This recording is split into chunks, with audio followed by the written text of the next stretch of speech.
जैसे कि अभी देख लेते हैं इसकी परफॉर्मेंस। इसकी जो रैम है लैपटॉप की, ये मेरा 3 साल पुराना लैपटॉप था और इसकी जो रैम आई थी इसके साथ 4GB DDR4 रैम थी। तो इसका जो मदरबोर्ड का स्पेसिफिकेशन है, इसमें एक्सपेंड कर सकते हैं हम अप टू 16GB तक।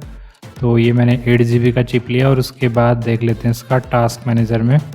अभी इसकी टोटल रैम आप देख सकते हैं परफॉर्मेंस पे जाकर, मेमोरी, और यहाँ पर आप देख सकते हैं ये हो गया आपका टोटल 12GB ऑफ मेमोरी और यूसेज है 46%। तो 2400 मेगाहर्ट्ज़ स्पीड है इसका। स्लॉट 2 है, 2 दोनों यूज़ है यहाँ पर। और अभी क्या है, अभी यहाँ पर मल्टीटास्किंग आप कर सकते हैं। मल्टीटास्किंग मीन्स अभी जैसे मैं यहाँ पे वीडियो एडिटिंग कर रहा हूँ, ये यहाँ पर अभी मैंने एडिट किया है वीडियो, उसके साथ मैं OBS में रिकॉर्डिंग भी कर रहा हूँ। तो मैं ब्राउज़र पर यहाँ सर्च भी कर सकता हूँ। तो जैसे आप रैम बढ़ाओगे तो इससे क्या होगा, आपका लैपटॉप में मल्टीटास्किंग की जो कैपेबिलिटी है इंक्रीज़ हो जाएगी।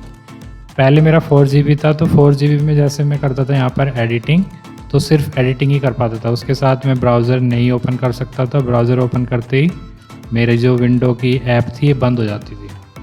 लेकिन अभी जैसे कि आप देख सकते हो ये 12GB जैसे ही मैंने किया तो ये काफ़ी अच्छे से वर्क कर रहा है और रैम पूरी यूज़ भी नहीं हो पा रही और ये काफ़ी अच्छा है। तो ये मैंने परचेज़ की थी ओनली 2400 अमेज़न से और काफ़ी अच्छी परफॉर्मेंस है लैपटॉप की। So thank you guys, thank you for watching.